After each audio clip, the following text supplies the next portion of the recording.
Trump తీసుకుంటున్నటువంటి నిర్ణయాల వల్ల ఈరోజు భారతదేశం కొంత ఇబ్బందికరమైనటువంటి పరిస్థితిని ఫేస్ చేసినా భవిష్యత్తులో దీర్ఘకాలికంగా దీనికి ఒక సొల్యూషన్ అయితే మనకు దొరికింది.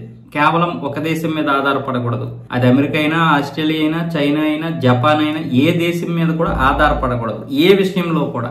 ఆ విషయం అయితే ఇప్పుడు స్పష్టమైంది భారత్కి. అలాగే ఇప్పుడు 142 కోట్ల జనాభా ఉన్నటువంటి భారతీయులతో కూడా ఆచితూచి వ్యవహరించాలి, ఏది పడితే తప్పుడు నిర్ణయాలు తీసుకోకూడదు అని ఇప్పుడు ప్రపంచ దేశాలు కూడా గ్రహించే విధంగా అమెరికా యొక్క వస్తువుల్ని బహిష్కరించాలన్న విధంగా ఇప్పుడు భారత యువత అయితే పిలుపు అందుకుంది. ముఖ్యంగా రామ్దేవ్ బాబా కూడా నిన్న పిలుపు ఇవ్వడం జరిగింది. అమెరికా వస్తువులు బహిష్కరించండి, ముఖ్యంగా పెప్సీ, కోకా కోలా, అలాగే మెక్డొనాల్డ్, కేఎఫ్సి, ఇలా కొన్ని ఉన్నాయి కదా, వీటన్నింటినీ కూడా మనం బ్యాన్ చేయాలి. బ్యాన్ చేయడం అంటే వాటి వైపు వెళ్ళకపోవడం, కొనకపోవడం, తినకపోవడం.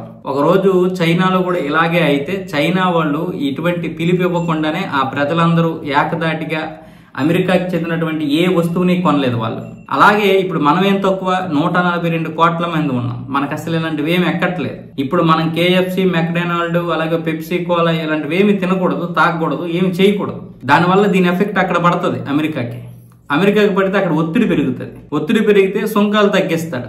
పైగా భారతీయులతో పెట్టుకోకూడదు, ఇంతకు ముందులా కాదు అనుకుంటాడు. మనం ఎలాగో మన వస్తువులు ఎలాగైనా అమెరికాకి అమ్ముతాం. కానీ ఈ దెబ్బ ఏదైతుందో రేపొద్దున ఒకవేళ అమెరికా తోక జాడించినా మనకు వచ్చిన నష్టమేం లేదు. ఇప్పుడు మన రొయ్యలు కావచ్చు, అంటే ఆక్వా, అలాగే జౌలు పరిశ్రమ, వస్త్ర పరిశ్రమ, వీటన్నింటికి ఒక ప్రత్యామ్నాయం అయితే ఇప్పటికే 40 దేశాల్లో మన నాయకులు, అధికారులు వెళ్లి అక్కడ కమిటీ ఏర్పాట్లు చేసి ప్రెజెంటేషన్ ఇస్తున్నారు. సో మన వ్యాపారం ఎలాగైనా పెరుగుతుంది. కాకపోతే 3-4 నెలలు ఇబ్బందికరమైనటువంటి పరిస్థితి. అలాగే అమెరికాతో కూడా మన వ్యాపారం జరగాలి, $100 బిలియన్ వ్యాపారం జరగాలి. అలాగే మరో $100 బిలియన్ ఇప్పుడు అమెరికా దెబ్బ కొట్టినందుకు మనం ఇతర దేశాలకు కూడా అమ్మగలగాలి. అలాగే భారతీయులతో పెట్టుకోకూడదు. ఎందుకంటే 142-143 కోట్ల మంది జనాభా ఉన్నారు. తక్కువ 143 కోట్ల మంది అంటే తక్కువేం కాదు కదా.